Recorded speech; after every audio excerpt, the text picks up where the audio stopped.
Hello, my name is Dominica Rocho, and I'm one of the nursing educators over at Centara Virginia Beach General Hospital. Today, I will demonstrate how to use Infusion Verify with your pump that's associated with your MAR. In this example, Eric has a continuous fluid running and an IV piggyback of ampicillin that you administered during your shift. It is now the end of your shift, and as the nurse, you want to validate pump data and total volumes before you leave. To begin, click Infusion Verify. Here you can see the incoming data from all of Eric's infusions. Each infusion group appears as a card. You also see MAR events such as rate changes, pauses, and stops on the left, and volume on the right. The current time appears automatically. You can change it if you want to file the data at a different time, but you don't need to do that now. Let's review the incoming data for these infusions. You started the maintenance fluid at 0700 at a rate of 100 milliliters per hour. And at 10:45, you gave an IV piggyback of ampicillin. Note that at 10:45, the new bag action appears for the ampicillin,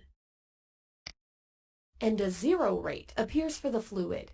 Since the fluid was paused temporarily to allow for the ampicillin to run, the MAR action next to the zero rate defaults to paused.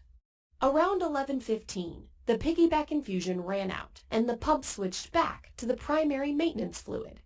At 13:30, the fluid ran out and the pump went into KVO mode. This event appears with an action of rate change, along with the 20 milliliters per hour KVO rate. Since 20 milliliters per hour is lower than the ordered rate of 100 milliliters per hour, the system alerts you that the rate is low. While the rate is lower than ordered, it is appropriate since the medication was infusing at a KVO rate. To enter the correct override reason, type KVO and press Tab. Click Override. Alternatively, if your organization considers KVO rates to be clinically insignificant, you can clear the checkboxes next to the actions associated with the KVO rate, so they are not filed to the MAR. Note that clearing those boxes does not impact the volume filing. Any volume after the KVO rate change will still file. The total volume is listed for each infusion. This volume comes directly from the pump and will file along with rate changes when you click Accept. Also, notice Disassociate after the zero rate on the ampicillin. Since the last rate on that infusion was a zero, the system defaults to an action of stopped. If the infusion was expected to restart, change the action to paused and choose to keep the pump associated. In this case, the medication is done infusing, so we will disassociate the pump. Click Disassociate. You review the rate changes and total volumes for the two infusions and confirm they are accurate. Click Accept. Your data has been filed. Note that the rate and dose changes have filed to the patient's chart and appear in flow sheets. Your volumes have also filed in a new column based on the time in Infusion Verify.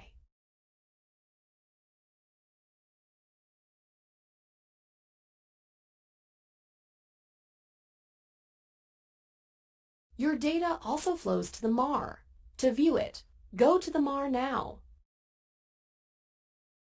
Rate changes appear on the MAR with an action of rate change, and zero rates create stopped and paused actions.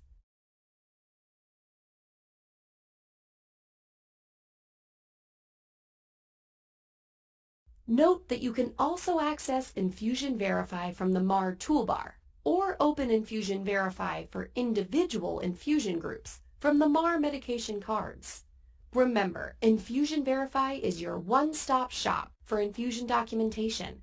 If your organization uses integrated pumps, using Infusion Verify takes the place of manually documenting rate changes, stops, volumes, and other MAR events.